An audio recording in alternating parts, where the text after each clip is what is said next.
ஈரோடு மாவட்ட cyber crime காவல் ஆய்வாளர் பூர்ணச்சந்திர பாரதி பேசுறேன்.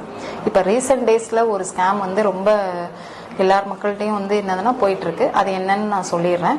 ஸ்காலர்ஷிப் தரதா சொல்லிட்டு ஒரு ஸ்கேம் பண்றாங்க. அது எப்படின்னு பாத்தீங்கன்னா, நீங்க உங்களோட பசங்க இல்ல பொண்ணுங்க படிக்கிற எந்த கிளாஸ் படிக்கிறாங்க, என்ன செக்ஷன்ஸ் படிக்கிறாங்கன்ற டீடைல்ஸை எமிஸ் மூலமாகவோ இல்லைன்னா பக்கத்துல இருக்க டியூஷன் சென்டர் மூலமாகவோ இல்ல எஜுகேஷன் கன்சல்டன்சி மூலமாகவோ அவங்க வாங்கிக்கிறாங்க.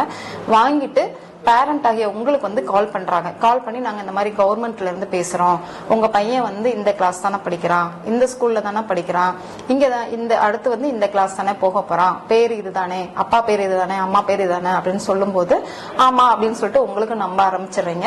என்ன சொல்றாங்கன்னா, கவர்மெண்ட்ல இருந்து ஒரு 35,000 என்னதுன்னா உங்களுக்கு பையனுக்கு ஸ்காலர்ஷிப் கொடுக்குறோம், ஸோ நாங்க ஒரு QR கோடு அனுப்புறோம், நீங்க அதை ஸ்கேன் பண்ணீங்க அப்படின்னா அமௌண்ட் ஆட்டோமேட்டிக்கா ஆன்லைன்ல வந்துடும் அப்படின்னு சொல்றாங்க.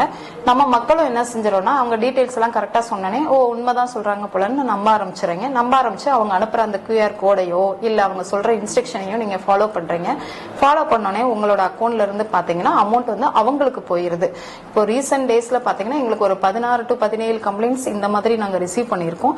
தயவு செஞ்சு எந்த ஒரு கவர்மெண்ட்ல இருந்தும் ஸ்காலர்ஷிப் கொடுக்குறாங்கன்னா டைரக்டா உங்களோட இந்த மாதிரி போன் பண்ணி கொடுக்க மாட்டாங்க. ஒன்னு ஸ்கூல் வழியாகவோ இல்லைன்னா ஸ்கூல் வழியா தான் வரும். அதனால இந்த மாதிரி ஒரு போன் வந்தது அப்படின்னா தயவு செஞ்சு உடனே நான் ஸ்கூல்ல போயிட்டு பார்த்து நேரடியா கேட்டு நான் வாங்கிக்கிறேன், நீங்க சொன்னதுக்கு ரொம்ப நன்றி அப்படின்ற மாதிரி சொல்லிட்டு போனை கட் பண்ணிருங்க. யாருமே அவங்க சொல்ற QR கோட ஸ்கேன் பண்ணாதீங்க.